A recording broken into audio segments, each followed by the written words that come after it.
The real reason is because China and the United States are at war. Do we mean a Cold War? Well, I actually mean a financial war right now, right? It hasn't gotten hot yet. There was no real bullets fired because, see, China is actually backing Iran. Oh my God, Bitcoin and crypto are tanking. It could go down another 50% to be cut in half in price, right? This is the prediction, not from me, but from Business Insider. Do you think Bitcoin's going to go down another 50%? Now, first of all, let's find out why Bitcoin and cryptos are dropping. First of all, it's not just lately Bitcoin and crypto. Yes, Bitcoin had a minor crash and Ethereum and a lot of the large altcoins went down over the weekend, due apparently to the fear of Israel-Iran war fears wiping out $500 billion price crash in crypto, whatever. Well, I debunked that. I said over the weekend, this is not the real cause. That's just what people are throwing on top. Now, because what has happened is since this conflict has stopped or put on pause for now, we are still seeing, right, United States stock market go down. So the US stocks, right, have been going down in reaction as well, but not to this. So how do we know it's not because of the war?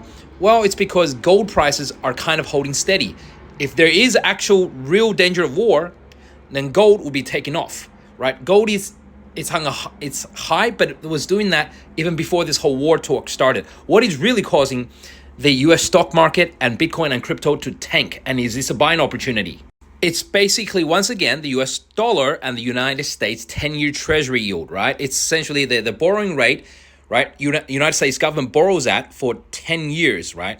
And it's because lately the Federal Reserve has said they're not going to hike. They're not going to cut rates anytime soon. Before, the market was expecting they're going to cut rates. That's very bullish. Now they're saying they may not cut rates.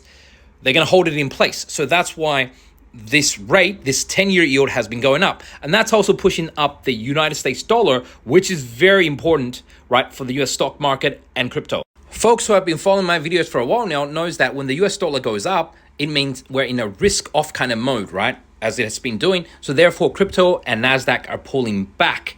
But what's causing this? What's causing US dollar to go up is because other currencies such as Japanese yen and the European euro mainly has been going down because European Union has signaled they're going to be cutting rates. So therefore, that's pushing up the US dollar. But the problem is this, say European Union's core inflation is still at 3.7 to 4%. So why are they cutting interest rates? Here's my theory. They're cutting interest rates to push up. They're in cahoots. They're working with the Federal Reserve to push up the US dollar. That means so many other smaller currencies are crashing right now. The Japanese yen is crashing. And also, see, the Korean won here is also crashing. But these are not the targets. The Fed's target is China. They want the Chinese yuan to actually crash. So they want the US dollar to hike a bit more. Let's fight because, see, China is actually backing Iran, right? They're talking to Iran right now. And Iran is firmly in the BRICS camp, which is Brazil, Russia, India, China. Whilst Israel is obviously in the NATO/United States camp. And it's actually not the war that everyone has been talking about.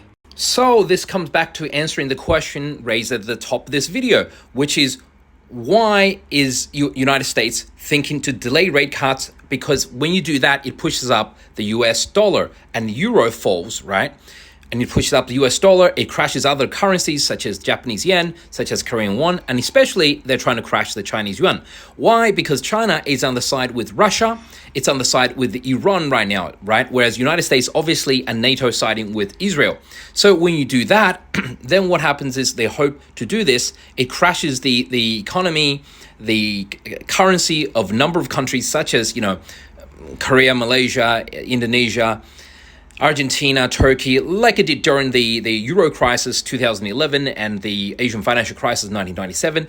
When these currencies crash, right, then Wall Street can swoop in and buy their banks, their mines, their minerals, their a lot of national assets for very, very cheap, right? So that's the Game of Thrones, right? This huge war game, financial war, Cold War, war games that's been played, Game of Thrones that's been played between China and the United States right now.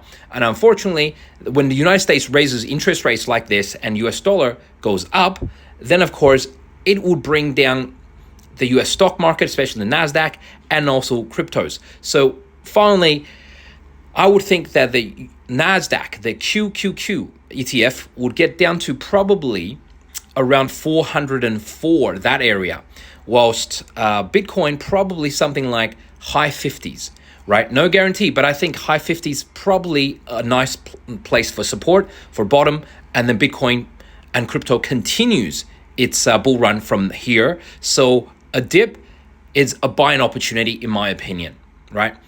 Follow Pablo for more updates.